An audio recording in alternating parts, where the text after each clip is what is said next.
Today I'm going to talk about mashed potatoes. Quite frankly, one of the simplest recipes and very tasteful recipes, when I say tasteful, I mean delicious, that you're going to find. What I do is I basically have 5 pounds of these yellow skinned or yellow fleshed potatoes. I boil them until they're soft. I don't even bother chopping them up. I just wash them off nice, clean them up nice, boil them until they're ready.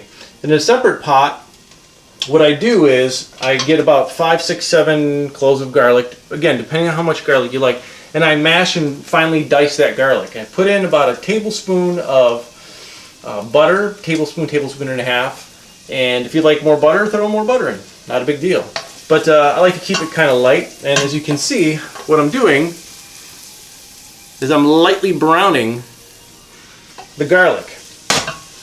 So as you lightly brown it, you want to keep stirring it. You're using a medium heat, and what this is going to do is it's going to make the garlic nice, give it sort of that roasted, buttery, sweet taste. And it doesn't take long, but you have to pay close attention to what's going on here. Now, if you burn this, start over. Don't try to save it. Okay? So it's very important that you're paying attention to what's going on. Now for this, I'm going to make about 3, maybe 3.5 pounds of mashed potatoes. I know it sounds like a lot, but at the end of it, 3 pounds of mashed potatoes with the amount of butter and garlic and everything that I have in there is roughly, what, 1,200 calories? It's not much, really. And good luck trying to eat 3 pounds of mashed potatoes. So, as this begins to cook, you can really smell the aromatics of that garlic come through it. If you like other things in here, every once in a while, if I have like a good scallion, I'll dice it up real fine, throw it in there as well, and give it a nice kind of oniony flavor also. If you like other aromatics, maybe you want some rosemary garlic mashed potatoes, throw some rosemary in there. Now this is starting to brown, and what I want to do is I want to make sure that I don't get any burn on this.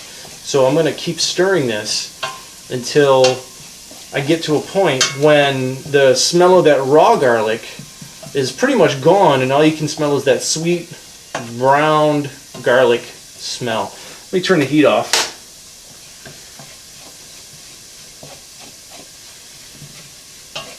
These potatoes are small to medium in size. There we go. Alright. There we are. I don't know if you can see that or not, but that garlic is nicely browned. Now that that's nicely browned, I'm just going to take my potatoes and throw them whole right into the pot. And that's fine. What's going to happen is that moisture off of the potato is going to help deglaze the pan, basically pull up all the delicious little bits that are on the bottom. Let's see here. May have missed a little schmutz on a potato. There we are.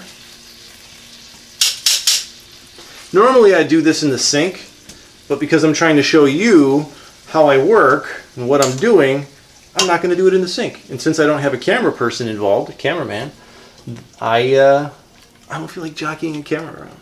The reason why I do this in the sink is because if I make a mess, who cares? I can just easily wash it down. Alright, so here I've got roughly 3 pounds of potatoes in there.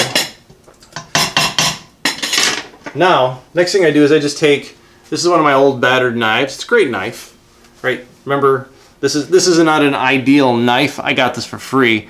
Shank doesn't go all the way straight through, and it's only got 2 rivets. I realize eventually it'll fall apart, but it's great for doing this. I don't want to use one of my good knives because I'm going steel against steel, and the last thing I want to do is damage the edge off one of my good knives. The reason why I'm doing this is I don't care if it's haphazard. I just want to break the skins. If you don't like the skins, you can peel them, but I like the skins.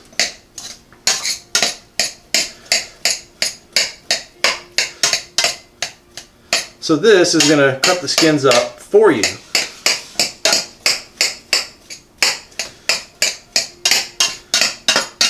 Now the other secret to this is if I just were to blend this, it would turn into one large congealed mess, or mix this, I should say. So the next part of this, there we are.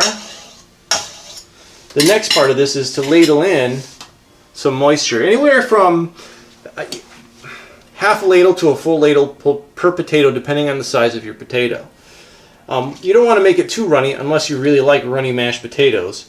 So I'm going to start off with about 5 full ladles. There we are.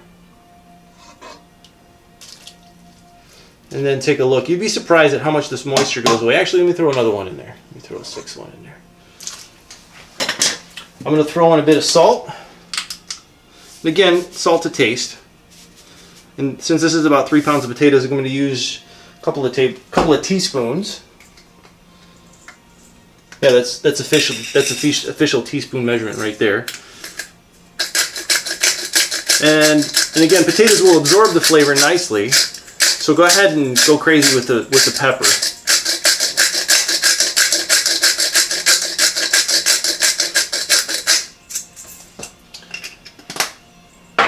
Now that I have that in there, next, all I'm going to do is I'm going to whip it up with my hand mixer.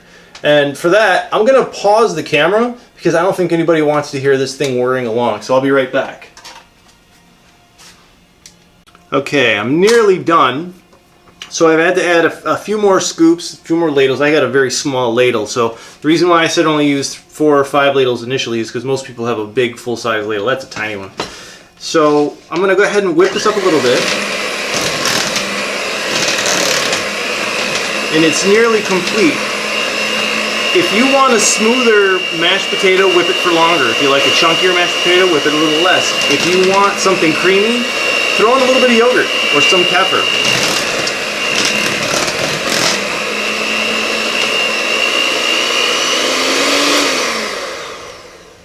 Okay, there we have it. Throw those in the sink right away. And what we end up with are some creamy, nice, firm peak here mashed potatoes. They'll stick to your ribs, they'll stick to your spoon. Perfect every time. So the way I serve it is I just throw this on the table just like this in the pot, and all I have to clean up now is a spoon, a ladle, the tongs, and most of this can just be simply rinsed off because most of this was just in a pot of hot water. The other thing that I do with that water is I save it.